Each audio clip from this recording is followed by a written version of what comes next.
The Reverend John Leland of the small Massachusetts town of Cheshire was a big fan of President Thomas Jefferson. In particular, he appreciated the third president's many statements on religious toleration. So to show his appreciation, he convinced his Baptist congregation to make a huge wheel of cheese as a gift for the new president. I mean, why not? Everybody loves cheese. And so they did. And they delivered what came to be known as the famed Mammoth Cheese to the White House on New Year's Day, 1802. It weighed 1,235 pounds. Jefferson? He was thrilled. You are listening to In the Past Lane, the podcast about history and why it matters. We, the people of the United States, in order to form a more huddled masses yearning to breathe free. Consider that we shall be as a city upon a hill. That all men and women are created equal. Give me liberty or give me death. Nobody is free until everybody's free. The government of the people, by the people, for the people, shall not perish from the earth. History matters because it's not just about the past. History's about us, here and now. It explains the world we live in and why things are the way they are. And history gives us insights into how to achieve a more just, peaceful, and prosperous future. So people, let's do this.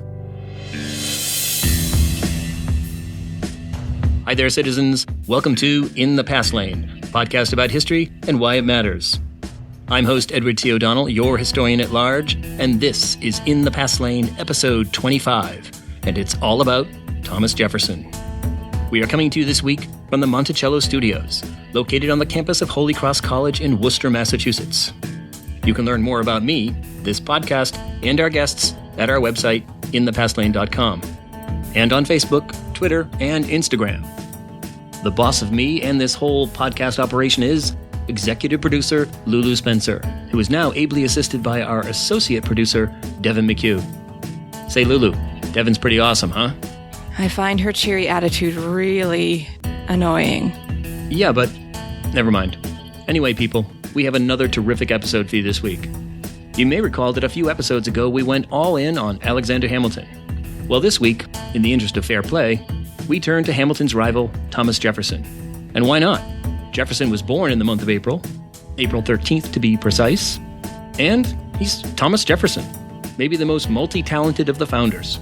He was part businessman, philosopher, writer, naturalist, theologian, statesman, architect, and inventor, among other things.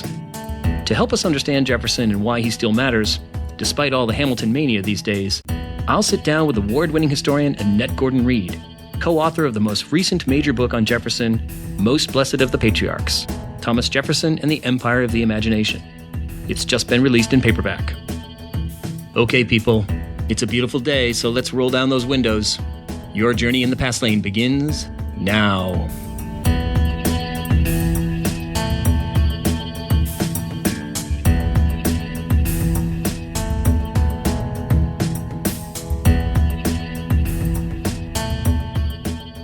So who was this guy, Thomas Jefferson?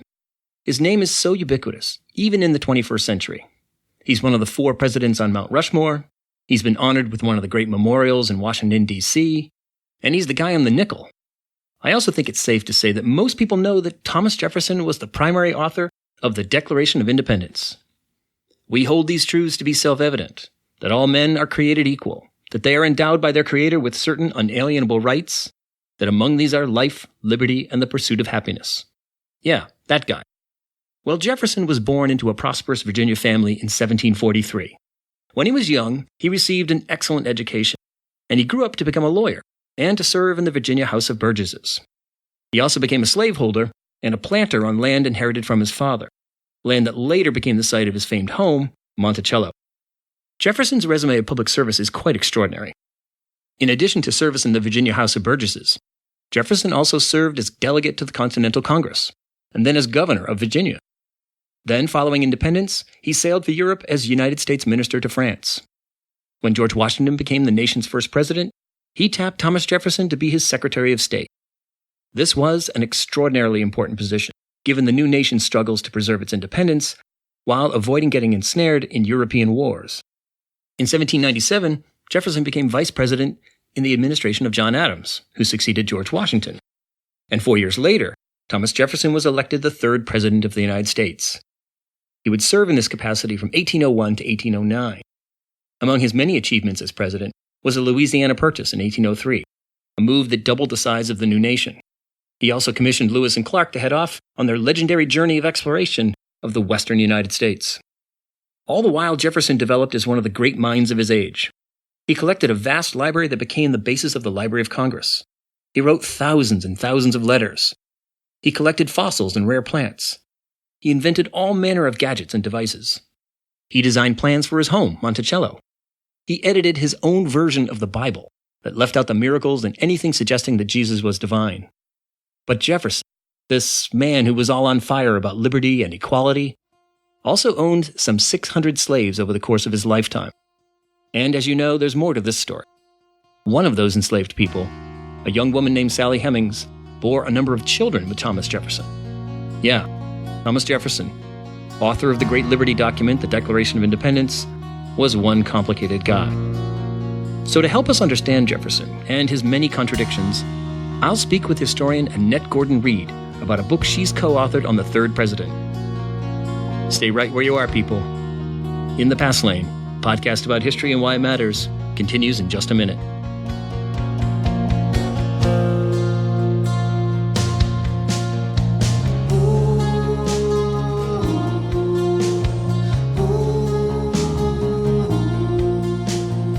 If you are enjoying this podcast, then please subscribe to In the Past Lane at iTunes, Stitcher, or wherever you access your podcasts.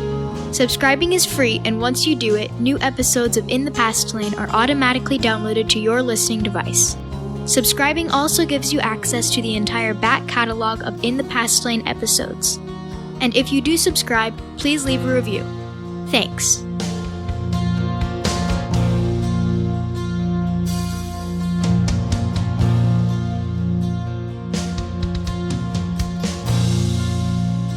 Okay, we're back. With me now is Annette GordonReed. She is professor of American legal history at Harvard Law School.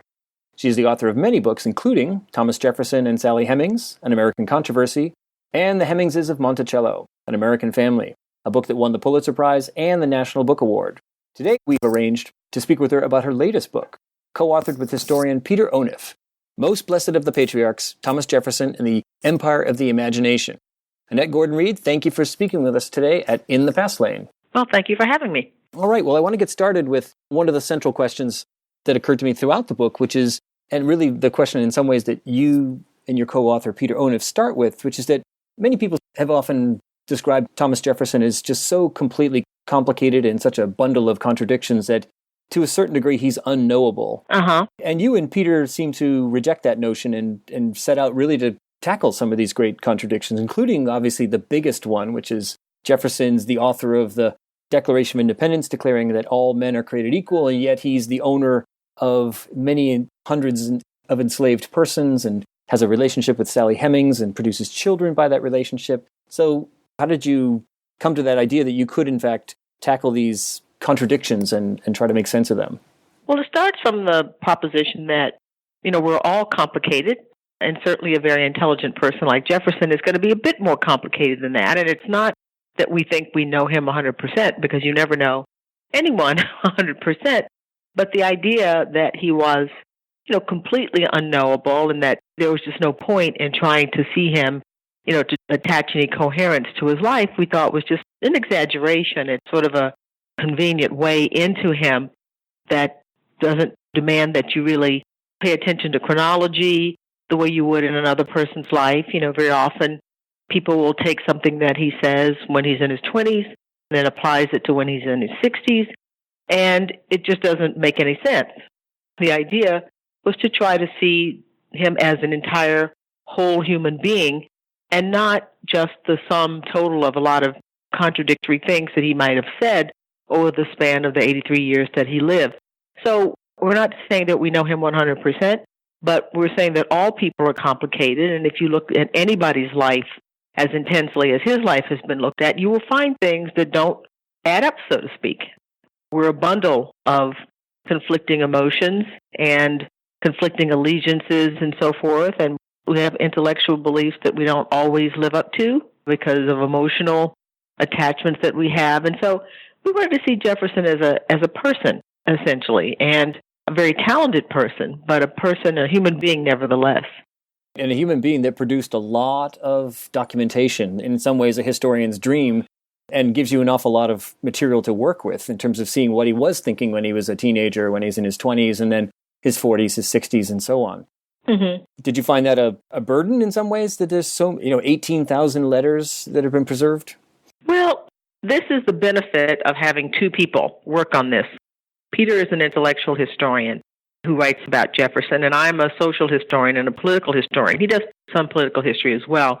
But the point is that both of us have come at the study of Jefferson from different perspectives and asking different questions. And so a lot of our knowledge overlaps, but there are some things that he's focused on more than I have, and there's some things that I focused on more than he has. And so by putting us together, I think we were able to cover a lot of ground much more quickly than we would have been able to do it if we'd been doing either of these things alone. So, two heads are better than one in this situation. Mm-hmm. And a lot of it is just that, Peter and I met back in 1995, and we have been having, conversations about Jefferson since then. So when we sat down to write this, it was not really like starting from scratch. It was taking a lot of the things that we discussed, letters that we'd read before, secondary material that we knew about over the years, and putting it all together. So it's a daunting task, but it's made easier because there were two of us. And we get along, so it would have been much harder if we had wildly divergent views about Jefferson, which we don't. So daunting, but not as daunting as it would have been if we were doing it alone. I can imagine so.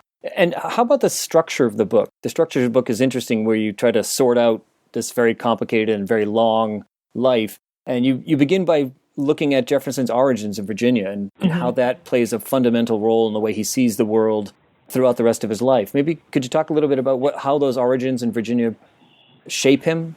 Well, we wanted to, it's a thematic biography. It's not a conventional biography, so we have the three parts.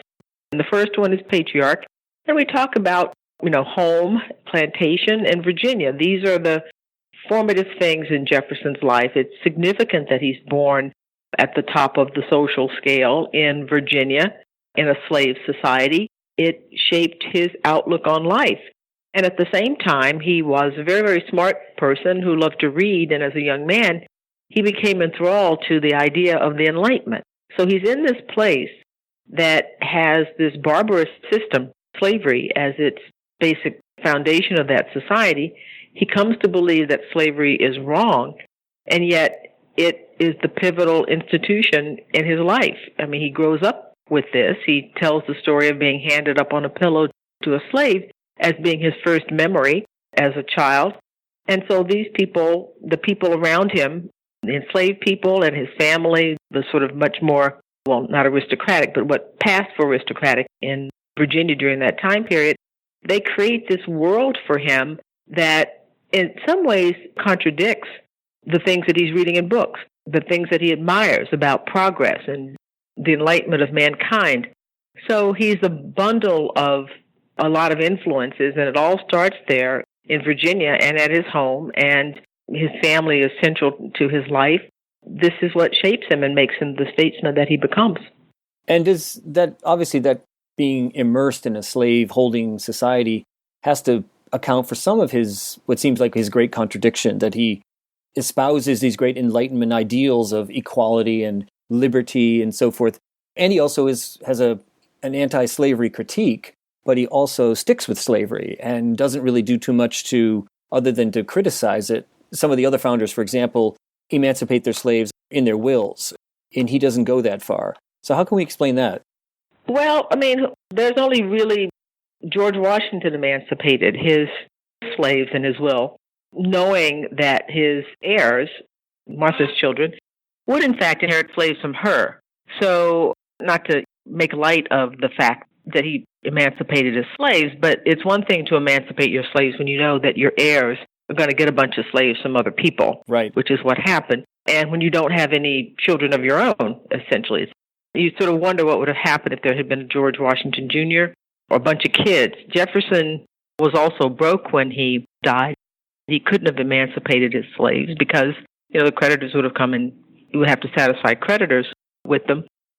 I think we fixate on him because of the Declaration of Independence. Right. But his situation is not that much different than Madison, who talked about the evils of slavery and so forth. But nevertheless, when he died, he didn't free his slaves either. But Jefferson sort of stands out because of the eloquence of the Declaration and because of the other things. As a young man, he had attempted he and a relative, to introduce a bill in the legislature for the gradual emancipations of enslaved people. But that didn't go anywhere. And then he just gave up and went to do something else, which was basically become a revolutionary, write the Declaration of Independence, found a country. And, there's only so much. I mean, not to let him off the hook, but it's a bit much to think that he was going to solve all of those problems. Right. The revolution and building the United States of America those things were the most important things in his life. And, we could wish that he had done something more, but that's not what he was devoted to. He was devoted to making sure that the American experiment, went forward. Now, of course, in hindsight, we look at it and say, well, what tore it apart? Slavery tore it apart. But that's not something that he would have known at that particular time. Do you think he had faith that the American experiment, based as it was on the ideals that he articulates, that succeeding generations would find a way to resolve the problem of slavery through some gradual emancipation or some other means? Do you think that was part of his thinking, that he didn't need to do anything because it was maybe not his time and place? Well, he thought he had done something. The first thing was to separate the United States from the system of government that he hated, which was the monarchy, and set up a republic. And believing in the Enlightenment and having faith in progress, the kind of faith that we don't have, the sort of faith that all people think is almost delusional on his part, he thought, okay, this generation has done that. Your great charge will be to carry this forward. And one of the things that has to be carried forward is that we have to get rid of slavery. The institution was incompatible with Republican government. He also, as we say in the book, didn't believe, however, that blacks and whites could live together in a republic, live together without conflict. So blacks would be expatriated, form their own country, and then sort of enter among the community of nations, have freedom in their own space, because he just didn't think that, whites would not give up prejudices, he said, and blacks would never forgive whites for what they'd done, and we'll be fighting all the time. And that's one of the things that chief criticisms that people have of Jefferson because of his lack of faith in a multiracial society. But I've often said, that whether we can like it or not, it hasn't been easy. Right. We actually have been in conflict. Some of the things that are going on today, this week, the very visible and very, heartbreaking stories of black encounters with police officers. There's just a lot that indicates that this is a very, very tough question, and he recognized it was going to be. Yeah, I think that point you're making calls to mind the famous quotation by James Baldwin, and others have said the same thing, which is that history is not merely about the past. History is about things now, and we are the sum of history. And so talking about Jefferson and then also talking about police violence and Black Lives Matter, there is definitely a real connection there. Oh, absolutely. It's a question of citizenship. How do people of different races, different ethnic origins and so forth, how can they, and it's the bigger problem for America has been across the racial lines, how do you arrive at some point of equal citizenship where everybody believes that they're sort of in the same family? One of the points we make in the first part of the book is that Jefferson sees the nation as a compilation of families, the sort of same attitudes and the affections and the ties that are supposed to exist in a family go out from the family to the local community, up to the state level, up to the national level. So it's a vision of affective ties among citizens. Well, how can you do that across race? And we haven't figured that out yet. Yep, a lot of work to be done. Speaking of his notions of family, as not only his own family, but as a kind of a framework for understanding society, could you tell us about the title? When I first picked up the book and read the title, Most Blessed of the Patriarchs, I assumed it was somebody probably, upon Jefferson's death or something, something that was said about Jefferson, but it turns out it's something he said about himself. Yes, yes. He's writing to Angelica Church in 1793. He's leaving Washington's cabinet after having been beaten up by Angelica Schuyler Church's brother-in-law, Alexander Hamilton, in the cabinet with Washington in their various battles. And Washington ends up siding with Hamilton, and he decides to go home. And he's writing to her, and he's painting this idyllic picture of what it's going to be like in Monticello. And he says, if my daughters are there and I have everybody around me and my books and my, plans to farm my fields, if all of this works out, I will be as blessed as the most blessed of the patriarchs. And in another letter, a couple of years later, he writes to another person and calls himself an antediluvian patriarch living amongst his children and in his farm. And we just thought it's sort of an interesting image for a man who was a Democrat, who called the Apostle of Liberty, to refer to himself as a patriarch, which is, you think of a person who rules absolutely.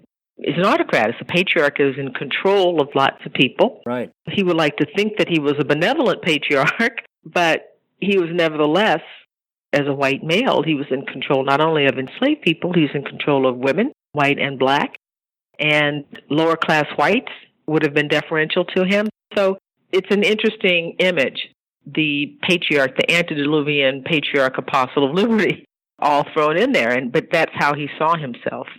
So, yeah, there was some question about the title because people thought it had this religious connotation to it. Right. You think of patriarchs in religious order. But for him, it really was this notion of a person who, in his eyes, would rule benevolently over all of these people. And that in some ways connects to the story of Monticello, which you spend a good deal of time talking about.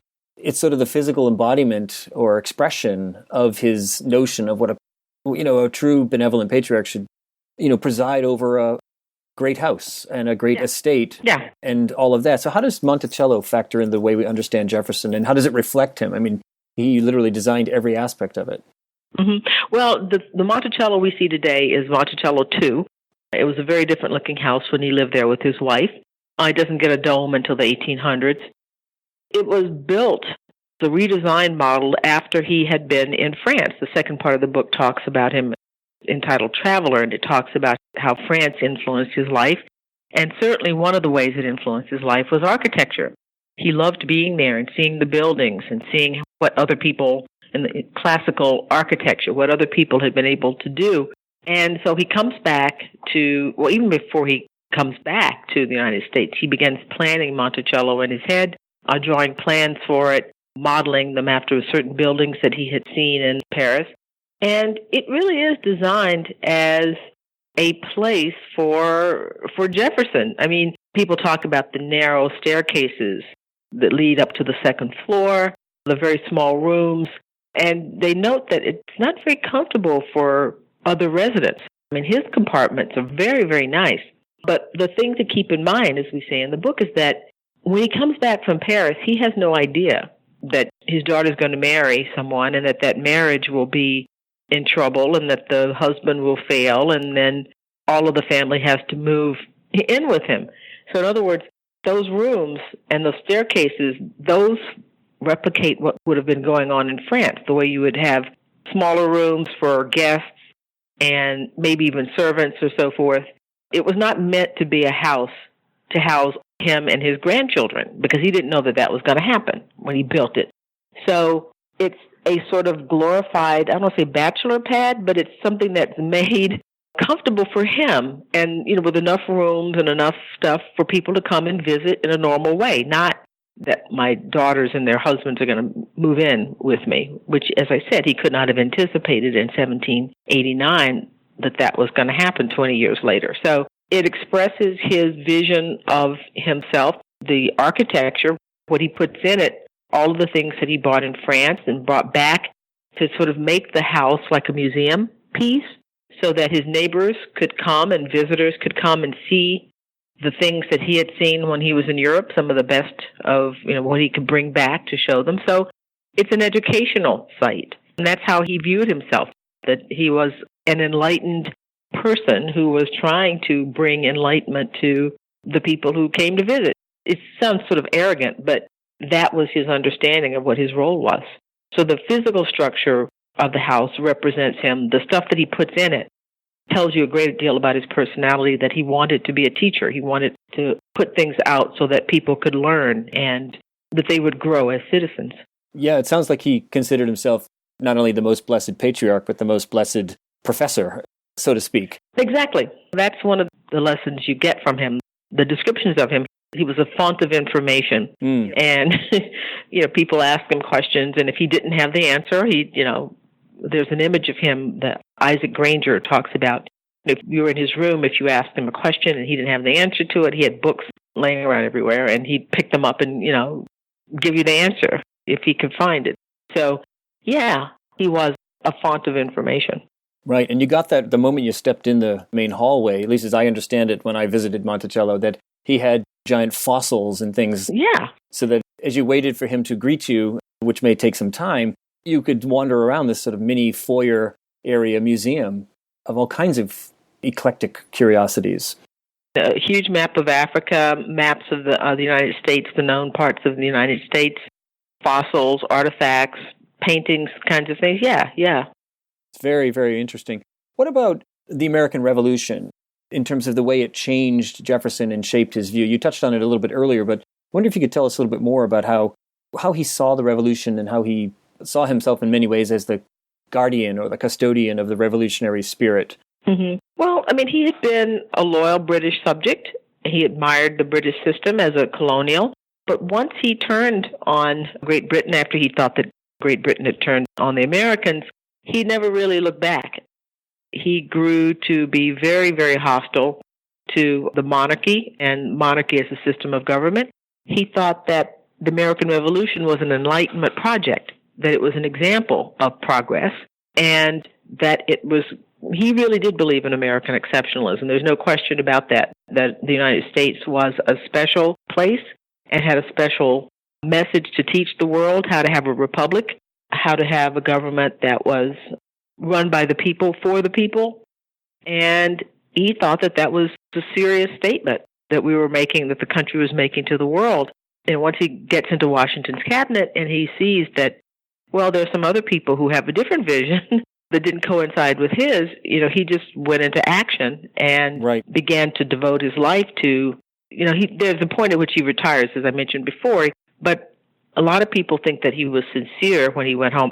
I don't think so. I think he went back obviously upset, but I don't think that there's any way he would have stayed on the sidelines and let the Federalists basically, in his view, ruin the revolution. And he comes back into politics, and it's his singular focus to protect what he sees as the revolution from a counter-revolution, from people who would try to make the United States as much like Great Britain as it could be. He would thought that was a betrayal of the spirit of 1776. Right, and that accounts for the sort of classic rivalry between Jefferson and Hamilton. You mentioned his vision of American exceptionalism, and I wonder if you think it's the same use of that term. He didn't use that term, but the same notion as when people use it today, because it seems to me that Jefferson not only believes in American exceptionalism, but a kind of American exceptionalism that also takes into account that it's a Republican experiment. They use that phrase all the time in the 18th and 19th century, which suggests that it's an ongoing thing, that we need to constantly attend to it, and it's not done, it's not finished, each generation has to do its part and adapt it to time and circumstance. And I think that's a little different than the political use of the term American exceptionalism today. Yeah, but it's exceptional in the sense that it's apart from other nations, the sort of special mission that we have. But I don't think it was a mission. It certainly was not a mission to go around the world and make people do stuff. That was not it at all. The idea was that the United States would be an example, and it would be obvious to other people, self-evident to other people, if you will, that this was the way to go, and that eventually, and his last letter, actually his next to last letter that he writes to Roger Waitman when he's declining an invitation for the 50th anniversary of the signing of the Declaration of Independence, that one of these days that the truths that were enunciated in the Declaration would apply all over the world. But people would come to that, and Republican experiments suggest that it has to come from people. The people have to make these decisions themselves. Not American exceptionalism today that says, oh, we have the answer, and then we have to go around the world and tell people or make people do various things. That wasn't it at all. It's that this experiment was something that everybody, every nation on its own, will have to come to on its own, and that eventually they would. It's I think, an important distinction to make. And what about Jefferson and religion? That's another thing when we see how people talk about Jefferson today. There's this ongoing debate in the public eye about to what degree were founders Christian, or what were they secular? And Jefferson, of course, this is another area where he's a wonderful collection of seeming contradictions. He's very much a product of the Enlightenment and to a certain degree secularism, but he also includes religious language in a lot of the things that he writes, and he muses on religion a lot too. Well, that's one of the things we talk about at the end of the book, the sort of non-political, the sort of personal things that influenced Jefferson, starting off with music as one, and then visitors, and then privacy and prayers. It addresses this question of Jefferson's religion. And Jefferson was a skeptic about organized religion. There are some people who take that to mean that he was an atheist, which he was not. He believed that there was a God, that there was a creator. He believed that Jesus was not a divine being, but Jesus was the most, you would say, sublime moral philosopher who ever lived, and he was a follower of Jesus. He considered himself to be a Christian in that way, as a follower of Jesus. He thought that the Gospels had been corrupted by people who said that Jesus did things that Jesus never claimed to do, and this is the point that divides them. There was we had sort of a long Twitter debate with someone about Jefferson's religion, because this is a point that Peter and I, my co-author and I, sort of disagreed about initially, because I had not taken Jefferson's religion and religious views seriously. I mean, I knew what they were and I read them, but I didn't focus on them very much. He pointed out to me, and, from looking at the letters and various things, that he spent a good amount of his retirement talking about and thinking about the Bible, the New Testament, and trying to come up with a religion that would be suitable for the United States of America, because he thought that the country would always be religious. He assumed that it would be religious given the culture. He imagined that one day everybody would be a Unitarian. Now, there are some people who don't think that Unitarians are Christian. I'm not comfortable making pronouncements like that. And after talking to Peter about this, who grew up going to Unitarian churches, he had a lot of pushback against me and my United Methodist understanding of what Christianity means. And and I had to realize, wait a minute, who am I to make that I can make those pronouncements for myself. But if he thinks that he is a Christian, if Unitarians think that they are Christian, I don't feel comfortable saying that they're not. But the point is, Jefferson then creates what has been called the Jefferson Bible, a Bible that is devoid. He sort of took out all the miracles and left in what he considered to be Jesus' philosophy. And he thought that this could be something that could serve as a useful moral lesson for Americans. And for a time, it actually was given out to members of the House of Representatives. Can't imagine something like that happening now. So it's an interesting question to watch this person, to think of him grappling with this in his later years. Because as a young man, he'd been speaking very hostilely about, priests and priestcraft. He still did not like the idea of preachers or priests who felt that they had to mediate the relationship between an individual and God. He thought that created an opportunity for people to take advantage of folks, that it really should be a matter of individual conscience. And that's what he came to in his old age. But he also thought that the Bible, devoid of mystifications, would be a useful tool, a moral tool for young people to become acquainted with. Yeah, it's an interesting distinction that he makes between sort of formal religion, formal priesthood, and one's own enlightened ability to look at a text and to find the wisdom that's in it, but none of the things that are attached to that, the interpretations. And in being a figure of the Enlightenment and a Republican activist, if you will, he's thinking of Europe. The church isn't just controlling about one's faith. The church is deeply embedded in the state in most cases. So, and that's maybe part of his thinking as well. And the state, and particularly monarchies. Yeah. I mean, they were all together there. And so he looks at those things and see those as relics of the past, and that a Republican society would let every individual person come to their own understanding about their relationship to God, or God and nature and religion. Yeah. Now, one question I have is, why does Jefferson matter now? I mean, that's one of the big questions as historians. We always hope that our work has some relevance to what's going on, and Jefferson certainly is a fascinating person to study in and of himself, but why does Jefferson matter now? Well, I mean, Americans, we're still in touch with the founding of the country. We're a young country, and we're still trying to figure out what was the meaning of this? What lessons did the founders impart to us? And maybe other countries don't do that as much as we do. Someone was telling me once that people in the Western Hemisphere, North and South America, we're sort of big into founders because we're so young. Maybe 300 years from now, 500, we might not do this. But right now, he's important because some of the issues that they left, many of the issues that they left, that were left unanswered at that time, are still with us today. Who is a citizen? The role of the state in religion, in society, education, all the kinds of things that he talks about. Public education, what role does that play in a democracy, and why is it important to have that? There isn't any figure from the early American Republic, the revolution of the early American Republic, who had more influence than he did for as long a time. He lived a long time. He occupied almost every rung of government that you could have. He's involved in everything.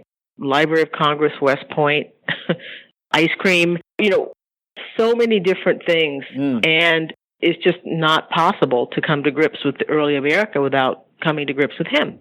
His party from 1800, he has his acolytes after that, Madison, Monroe, there's a brief interlude with JQA, John Quincy Adams, and then Jackson comes. He considers himself to be a Jeffersonian. So there isn't any other political figure who had so long a period of influence as Jefferson. So if you think history is important, and the beginning of American history is important, you just have to grapple with him. Right, Jefferson seems to be around every corner, as somebody once said. Yeah. Well, one final question, and this is a little bit of an oddball question, but I can't resist, which is, and I've been asking people that I've been interviewing, which is, what would you think that Jefferson would make of Donald Trump, just as a moment in American history and a moment in the unfolding story of the American experiment and the republic that he helped found? Well, I think Jefferson was a Democrat. He did have, as people said, the common touch. He was able to talk to people at all different levels of society. But at base, he was an elitist. He thought that there was a certain level of education, a certain level of seriousness that a person had to bring to bear in public office. Even though Jackson liked him, he wasn't overly thrilled with Jackson. He did not think that he was qualified to be president. So I think the Trump phenomenon probably would have a person who has not, held office before at this stage in life, hasn't shown a predilection for public service up until this particular point. So we can actually see how he is, right? As a statesman. When there are other people, I mean, we got 350 million people in this country. Surely, I think he would say there would be a person who, was better suited to doing this, and Americans are sort of now in a mood where we don't like politicians. We don't want anybody who has any expertise. Yeah. I don't think Jefferson would have liked that idea. I think that there had to be some apprenticeship training, something that would be there that a person could have before they held the highest office in the land. Yeah, that does seem to be a distinction between that time and now, which is that Jefferson would have, I think, been surprised by the notion that enlightened, disinterested political leadership could be dismissed as impossible, and that throw the bums out is the word of the day. I think he would be somewhat shocked by that notion. Yeah, I mean, not at the level of the presidency. I mean, you got to start somewhere, but not at the level of the presidency. Particularly when you have other people. We have we have lots and lots of people in this country who are well trained and who could step forward. I think that's a good point to leave it at. Well, Annette GordonReed, thank you so much for taking time to speak to us at In the Past Lane. Your book is a fascinating look at a fascinating figure in American history, and I really appreciate it. Thank you. Oh, you're very welcome. Thanks for having me. Annette GordonReed is professor of American legal history at Harvard Law School. Her most recent book, co-authored with historian Peter Onuf, is Most Blessed of the Patriarchs, Thomas Jefferson and the Empire of the Imagination. It's just out now in paperback from Liveright, an imprint of W.W. Norton.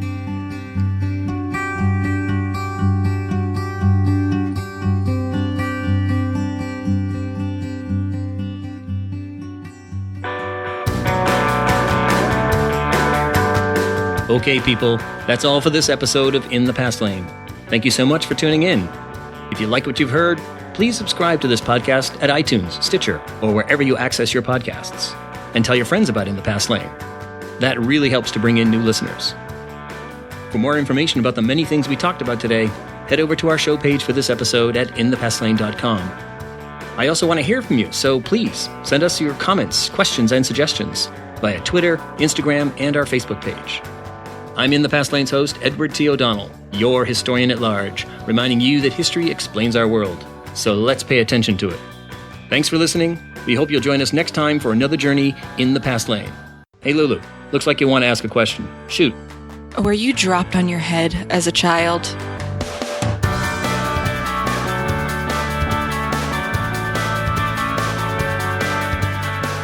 SBI, Snoring Beagle International.